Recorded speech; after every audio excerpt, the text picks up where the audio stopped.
Welcome to our channel தமிழோடு விளையாடு. என்ன குட்டீஸ் எல்லாரும் எப்படி இருக்கீங்க? நம்ம இன்னைக்கு உங்களுக்கெல்லாம் பிடிச்ச முயலரசன் பாடம் பார்த்தோம் இல்லையா?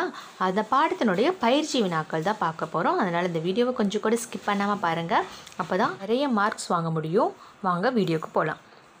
முதலாவது இந்த பயிற்சியில் என்ன கொடுத்துருக்காங்க அப்படின்னா, சரியான சொல்லை தெரிவு செய்து எழுதுவோமா அப்படின்னு தான் கொடுத்துருக்காங்க. அதாவது எண் 1 முதலாவது வினா என்னன்னா, பல்லாண்டு. இச்சொல்லை பிரித்து எழுத கிடைப்பது டேஷ்னு கொடுத்துருக்காங்க. பல்லாண்டு அப்படின்னா பல ஆண்டுகள் அப்படின்னு பொருள். அது எப்படி பிரித்து எழுதுவோம்? பல் கூட்டல் ஆண்டு அப்படின்னா இது சரியான பொருள் தரல. இது பல்லுங்கிறது வேறு பொருள் தருது, பலங்கிற பொருள் தரல. அதனால இது தவறானது. அப்புறம் இதுவும் பாருங்கள், பல் கூட்டல் ஆண்டு, இதுவும் தவறு. இது பல யாண்டுன்னு இருக்குது, இதுவும் தவறு. அப்போ நம்ம எது சரியான பதில்னா பல ஆண்டு அப்படிங்கிறது தான் சரியான பதில். இரண்டாவது பாருங்கள், செயலாக்கம். இச்சொல்லை பிரித்து எழுத கிடைப்பது டேஷ்னு கொடுத்துருக்காங்க. செயலாக்கம் இல் கூட்டல் ஆ சமம் லா இல்லையா? அப்போது கூட்டல் குறிக்கு முன்னாடி இல் ஆ வந்திருந்தா தான் சரியாக இருக்கும். அப்போது இதனோட பதில் என்னன்னா செயல் கூட்டல் ஆக்கம், செயலாக்கம். மூன்றாவது பாருங்க, இப்போது கூட்டல் எல்லாம் என்பதை சேர்த்து எழுத கிடைக்கும் சொல் டேஷ்னு கொடுத்துருக்காங்க. இப்போதெல்லாம் அப்படிங்கிறது தான் சரியான பதில். ஆப்ஷன் ஏ, அதாவது இதுதான் சரியான பதில். இப்போதெல்லாம் அப்படிங்கிறது தான் சரியான பதில். இது பாருங்கள், தேங்கிறது இந்த ஏங்கிற எழுத்தோட வரிசை, எகர வரிசை. அதனால் இப்போதெல்லாம் அப்படிங்கிறது தான் சரியான பதில் குட்டீஸ். நான்காவது பாருங்கள், பேசி கூட்டல் இருந்தால் என்பதை சேர்த்து எழுத கிடைக்கும் சொல் டேஷ்னு கொடுத்துருக்காங்க. பேசி கூட்டல் இருந்தால் எனது பேசி இருந்தால், எனது பேசி இருந்தால் அப்படிங்கிறது தான் சரியான பதில். பேசி இரு, பேசி இருந்தால், பேசவிருந்தால் இதெல்லாமே தவறு. இந்த இடையில் நம்மளுக்கு என்ன வரக்கூடாது சொல்லியிருக்கோம், நம்ம உயிரெழுத்து வரக்கூடாது. ஸோ இதுவும் தவறானது. இது முழுமையான பொருளே தரல. அப்போ இதுதான் சரியான பதில். பேசி இருந்தால். ஈ பாருங்கள், ஈ கூட்டல் இ, குறில் ஈ சமம் ஈ. அப்போது இதுதான் சரியானது, பேசி இருந்தால். ஐந்தாவது பாருங்கள், வந்து கூட்டல் இருந்தது என்பதை சேர்த்து எழுத கிடைக்கும் சொல் டேஷ்னு கொடுத்துருக்காங்க. வந்திருந்தது, அதுதான் சரியாக இருக்கும். இதில் உயிரெழுத்து வந்திருக்கு, தவறானது. இதுவும் தவறு. வந்து இருந்தது அப்படிங்கிறதும் சரியான பொருள் தரல, தவறு. அப்போது வந்திருந்தது அப்படிங்கிறது தான் சரியான பொருள் குட்டீஸ். அடுத்து பாருங்கள், வினாவிற்கு விடையளி கொடுத்துருக்காங்க. முயலின் கவலைக்கு காரணம் என்ன அப்படின்னு கேட்டிருக்காங்க. இதனோட பதில்கள் எல்லாமே இந்த பாடம் முழுவதுமே நம்ம முதல்ல ஒரு வீடியோவில் பார்த்துட்டோம், முயல் அரசன் அப்படிங்கிற வீடியோவில். அதோட லிங்க் பிளேலிஸ்ட்டில் இருக்குது. நீங்கள் அதில் பார்த்து முழு பாடமும் படிச்சுக்கலாம். அடுத்ததான் நமக்கு ஒரு பயிற்சி கொடுத்துருக்காங்க. இது ரொம்ப சூப்பரான ஒரு பயிற்சி. என்னன்னு பாருங்கள், எதிர்ச்சொல்லால் சொற்றொடரை நிறைவு செய்க அப்படின்னு சொல்லியிருக்காங்க. அதாவது இங்கே கொடுத்துருக்க வார்த்தைகள் கொண்டு அதனோட எதிர்ச்சொல்லை இங்கே கொடுத்துருக்காங்க. அந்த சொற்களை இந்த டேஷில் எழுதி சொற்றொடரை நம்ம நிறைவு செய்யணும். பார்க்கலாமா?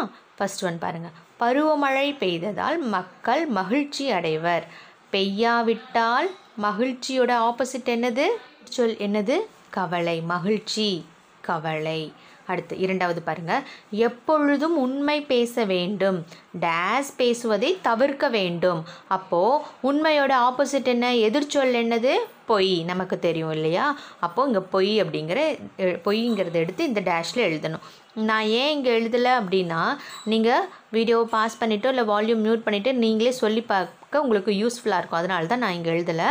நீங்கள் படிக்கும்போது சொல்லி பாருங்கள். உங்களுக்கு அப்படி டவுட்டாக இருந்துச்சுன்னா மறுபடியும் வீடியோ அன்மியூட் பண்ணிவிட்டு நீங்கள் கரெக்டான ஆன்சர் என்னன்னு தெரிஞ்சுக்கலாம். அடுத்து தேர்ட் ஒன் பாருங்கள், தோல்வி என்பது முடிவு அல்ல, வெற்றியின் டேஸ், முடிவு. அப்போது முடிவுங்கிறதோட ஆப்போசிட் என்னது? தொடக்கம். முடிவுங்கிறதோட ஆப்போசிட் எதிர்ச்சொல் வார்த்தை என்னது? தொடக்கம். அதுதான் நம்ம இங்கே எழுதுகிறோம். நான்காவது, கணினி மூலம் கல்வி கற்பது புதிய முறை. கரும்பலகை மூலம் கல்வி கற்பது டேஸ் முறை, புதிய அப்படிங்கிறதோட எதிர்ச்சொல் தான் நம்ம இங்கே தேடணும். புதியோட எதிர்ச்சொல் என்னது?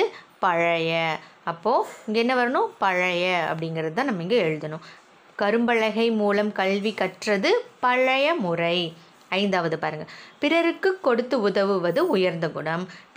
பிறர் பொருளை திருடுவது உயர்ந்த. அப்போது அதனோட எதிர்ச்சொல் என்னது? தாழ்ந்த. அதுதான் நம்ம இங்கே எழுதணும், தாழ்ந்த குணம். பிறர் பொருளை திருடுவது நல்ல குணமா குட்டீஸ்? இல்லை இல்லையா? அது தாழ்ந்த குணம். அடுத்து 6வது பாருங்க. மருத்துவமனைகளில் சத்தமாக பேசாமல் டேஸ் பேச வேண்டும். சத்தமாக. அப்போ அதோட எதிர்ச்சொல் என்னது? மெதுவாக. சத்தமாக அப்படின்னா மெதுவாக. அடுத்த பயிற்சி பார்க்கலாமா? அடுத்த பயிற்சி என்ன இருக்குது? சரி தவறு அப்படின்னு சொல்லி கொடுத்துருக்காங்க. நம்ம இந்த குறியீடுகள் தான் நம்ம இங்கே பண்ண போகிறோம். சரி தவறு என சரியான குறியீடுகள்னு சொல்லியிருக்காங்க. ஸோ குறிகள் மட்டும் நீங்கள் பண்ண போதும். அதற்கு நம்ம என்ன பண்ணணும்? முதல்ல தலைப்புகளை சரியாக படிச்சிட்டோம் அப்படின்னா நம்ம பயிற்சி அதில் கொடுக்கப்பட்டிருக்க வினாக்களுக்கு சரியான விடையளிக்க முடியும். முதலாவது பாருங்கள். புலி முயலின் மூதாதையரை கொன்று தின்று விட்டது. சரியானதா தவறானதா? சரியானது இல்லையா? அதனால தான் என்ன பண்ணுச்சு? முயல் வருத்தப்பட்டது. அடுத்து 2வது பாருங்கள். முயல் புலிக்கு கரும்பு கொடுத்தது. முயல் புலிக்கு கரும்பு கொடுத்ததா குட்டீஸ்? இல்லை இல்லையா? அப்போ இது தவறானது. தவறுங்கிற குறியிட்டால் போதும் என குறியீடுகள் தான் சொல்லியிருக்காங்க. 3வது. விலங்குகளின் கூட்டம் நடந்தபோது புலி தூங்கி கொண்டிருந்தது. அப்படியா? இல்லை இல்லையா? விலங்குகள் கூட்டமே அங்கே நடக்கலை. அப்போது இது தவறானது. இந்த சென்டென்ஸ், இந்த சொற்றொடர் தவறானது. 4வது.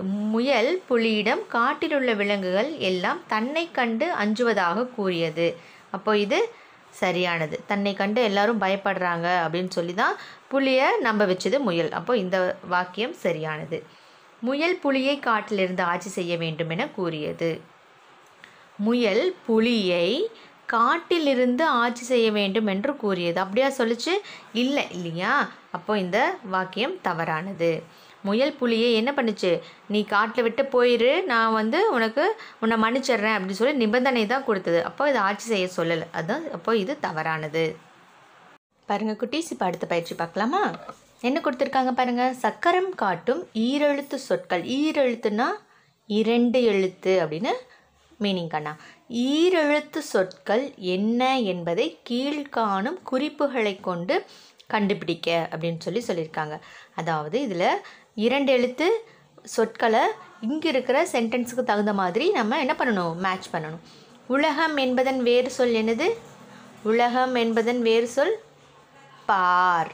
உலகம் என்பதன் வேறு சொல் என்னது? பார். பார்னா உலகம். 2வது பாருங்கள். திருவிழா என்றால் இது இருக்கும். திருவிழாவில் நம்ம என்ன பார்ப்போம் எல்லாரும்? திருவிழான்னா கோவில். கோவிலுக்கு முன்பு என்ன இருக்கும்? தேர் இருக்கும் இல்லையா குட்டீஸ்? அப்போது தேர். 2வது என்னது? தேர். அடுத்து 3வது. மக்கள் சேர்ந்து வாழும் இடம். மக்கள் எல்லாரும் ஒன்றாக சேர்ந்து வாழும் இடத்தை என்ன சொல்லுவோம்? ஒரு ஊர் அப்படின்னு சொல்லுவோமா? அப்போது ஊர். இது இல்லாமல் உயிர்கள் இல்லை. நம்ம இது இல்லாமல் வாழ முடியாது. என்னது? நீர். நீர் இல்லாமல் உயிர்கள் வாழ முடியாது. அடுத்து 5th ஒன் பாருங்கள். நீர் விட்டு தயிரை கடைந்தால் என்ன கிடைக்கும்? தயிரில் நீர் விட்டு கடையும் பொழுது என்ன கிடைக்கும்? மோர் கிடைக்கும் இல்லையா? அப்போ மோர். மரம் செடி கொடி மண்ணில் ஊன்றி நிற்க உதவுவது வேர். வேர் இருந்தால் தான் மரம் செடி கொடியெல்லாம் மண்ணில் ஊன்றி நிற்க முடியும் இல்லையா? அப்போ இதனோட பதில் என்னது? வேர். மன்னர்கள் தம் நாட்டின் எல்லையை விரிவுபடுத்த அண்டை நாடுகளோடு செய்வது போர்.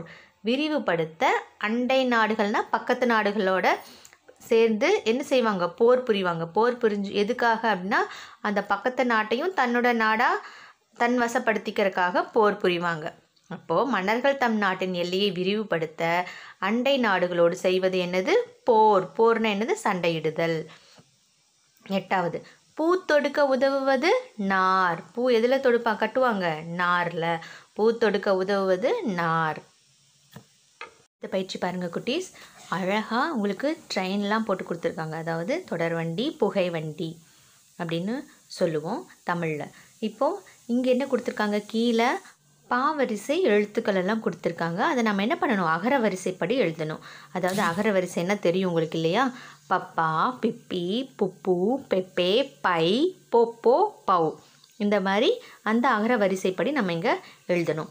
பாங்கிற வார்த்தை முதல்ல இருக்கா பாருங்கள். படை இருக்குது. அப்போ முதல் கட்டத்தில் படை. பப்பா நெடில் பா இல்லை, அதனால அதுக்கு அடுத்தது என்ன? பி குரில் பி. பின்னாக்கு. மாடுகள் எல்லாம் உணவாக எடுத்துக்கும் இல்லையா? அதுதான் அங்கே பின்னாக்கு அப்படின்னு கொடுத்துருக்காங்க.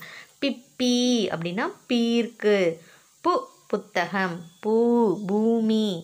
பே பெட்டி.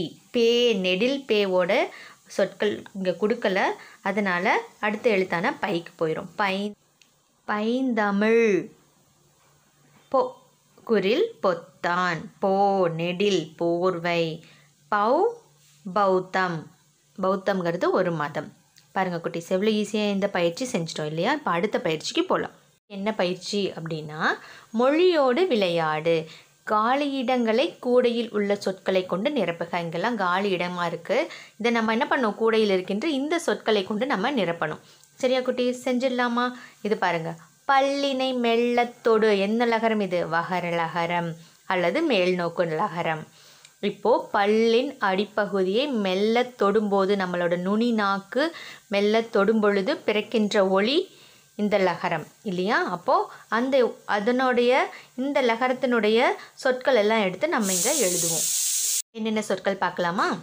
பள்ளி கொடுத்துருக்காங்க. அடுத்தது நெல், பால், மல்லி, அடுத்து அகல்.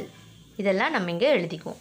இந்த லகரம் மேல்நோக்கு லகரம் அல்லது வகர லகரம். அடுத்து நாவினை உள்ளே தள்ளு. அதாவது நாவினுடைய நுனிப்பகுதி சற்று உள்ளே தள்ளி ஒலிக்கும் பொழுது பிறக்கக்கூடிய லகரம் என்ன லகரம்னா பன்மை லகரம். என்னென்ன சொற்கள் இங்கே இருக்குன்னு பார்க்கலாம். அதை எடுத்து நம்ம இங்கே எழுத போகிறோம். வாள், வள்ளி, பள்ளி, நாள், வெள்ளி. இங்கே ஆல்ரெடி கொடுத்துருக்காங்க. இந்த சொற்கள்லாம் நம்ம இங்கே நிரப்பிக்கிறோம். அடுத்தது பாருங்கள். நாவினை சுழற்றி முழக்கு. அதாவது இது என்ன லகரம்? சிறப்பு லகரம். சிறப்பு லகரம் சொற்கள் எல்லாம் நம்ம இங்கே எழுத போகிறோம். என்னென்ன சொற்கள் பார்க்கலாமா? வாழ், அகல், தமிழ், புகழ், மகிழ்ச்சி, யாழ். நாவினை சுழற்றி, நாவினை சற்று மடக்கி சுழற்றி ஒலிக்கும் பொழுது பிறக்கக்கூடிய லகரம் தான் இந்த சிறப்பு லகரம். பார்த்தீங்களா குட்டீஸ், எவ்வளோ வேகமாக இந்த பாடத்தினுடைய பயிற்சி வினாக்கள்லாம் நம்ம பார்த்துட்டோம் இல்லையா? இந்த வீடியோ கண்டிப்பாக உங்களுக்கு யூஸ்ஃபுல்லாக இருக்கும். இந்த வீடியோ பிடிச்சதுன்னா மறக்காமல் லைக் பண்ணுங்கள். இதே போல் பல வீடியோஸ் நம்ம சேனலில் வர இருக்குது. அதனால் மறக்காமல் சேனல் சப்ஸ்கிரைப் பண்ணிக்கோங்க. கூட பெல் ஐக்கான் கிளிக் பண்ணிக்கோங்க. அதில் ஆல்னு ஒரு ஆப்ஷன் வரும், அதையும் கிளிக் பண்ணிக்கோங்க. அப்போ தான் நான் போடுற வீடியோவை நீங்கள் மிஸ் பண்ண மாட்டீங்க. தேங்க்ஸ் ஃபார் வாட்சிங்.